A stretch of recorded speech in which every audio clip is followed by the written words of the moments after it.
نصف خواننده های خوب ایران مال اصفهانن و اصلا استعداد در آواز در شهر شما موج میزنن. حالا بفرمایید یه لحظه سکوت کنید بشنویم.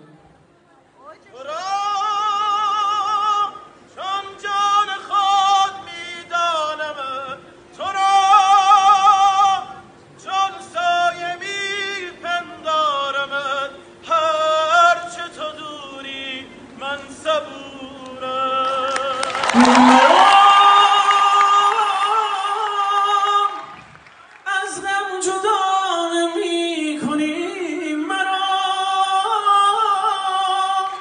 یک دم صدا نمی‌کنی من که گذشتم